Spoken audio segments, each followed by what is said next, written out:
I don't know about you, but I love myself a good indie title, and A Space for the Unbound was one of the most interesting and best indie games that I ended up playing in the year of 2023. In A Space for the Unbound, you play as Atma, a young man who's in high school, has a girlfriend, is just leading his normal life until some supernatural instances occur, and next thing you know, his world as he knows it is coming to an end, and he has to try to figure out why said world is coming to an end and basically save the day. It is a very intriguing plot, and what is surprising about it is that it's not so much about becoming a superhero as much as it is about observing mental health, processing trauma, and mending hearts. It is a really well done story, even though it does fall once again into the mental health category. There are a lot of games that seem to be focusing these days on mental health, which is cool, but I am starting to feel a little bit overwhelmed with the amount of games that seem to be focusing on mental health. But this game is kind of an exception, because for just being a simple puzzle adventure game, it really did give me the feels, and it actually did feel like at times it provided a sense of therapy for me, and it was just a really nice sensation. I haven't been able to feel something like that since Celeste, so what it did well. The puzzles themselves were actually pretty fun. It was very reminiscent of point-and-click adventures, where in a lot of instances you needed the right item for the right thing, and you needed to give it to the right person in order to progress to the next area. But there were some other moments where you had to sneak around and not be seen, and then there's this special moments called the space dive, where you literally open a book, dive into said people's thoughts, and solve the puzzles by figuring out the contraptions, or figuring out what it is they're needing, or memorizing a certain pattern. These were definitely the highlight of the game for me, because not only were they the most engaging and the most difficult and, well, fun challenges to be had within the game itself, but it also really helped to elevate the story, the gameplay, and the artwork. The visuals within the space dive are awesome. I mean, this is gorgeous pixel art, artistic expression at its finest, and I couldn't get enough of each and every single space dive that I encountered.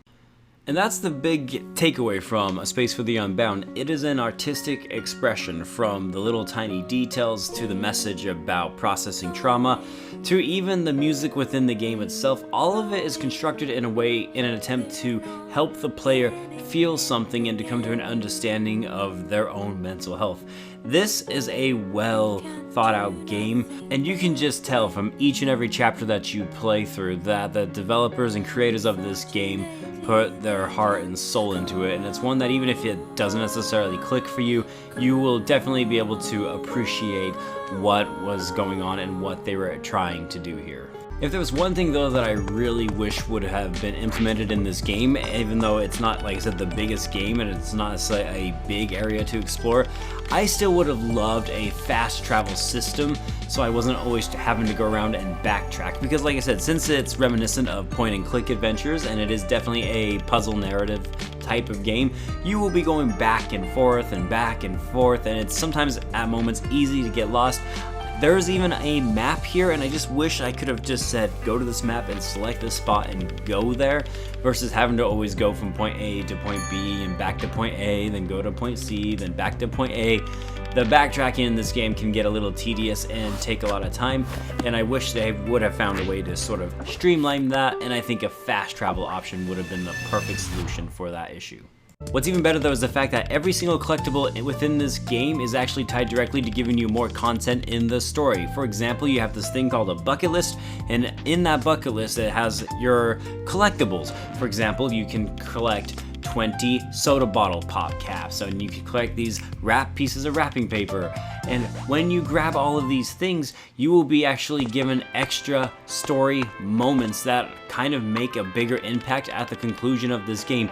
Even something such as going around and petting all of the animals within the game will reward you with an extra cutscene at the end of the game. So there is a definite incentive to go and try to 100% complete this game and to search out each and every collectible. And that's a reward that makes all of this worthwhile, because I always love it when collectibles give you so much more benefits other than just saying congratulations, you did it. And A Space for the Unbound's collectibles are always rewarding. It should come as no surprise that I have a lot of high regards for for A Space for the Unbound. This was a really fun puzzle adventure game. It is one that stood out as one of the best indie titles that I played in 2023. I absolutely recommend it. I adore the artwork. The soundtrack is great. The story is compelling. The message is heartfelt. There are so many good things about this game, other than some minor puzzles not being quite as fun and the issue I had with backtracking. There's not a lot else here that I can criticize. If you're looking for a 10-hour adventure that doesn't take too long and it just feels like the perfect amount of time for this type of game, here you go, guys. A Space for the Unbound is getting a glowing recommendation from yours truly. Don't skip on it. It is worth every second.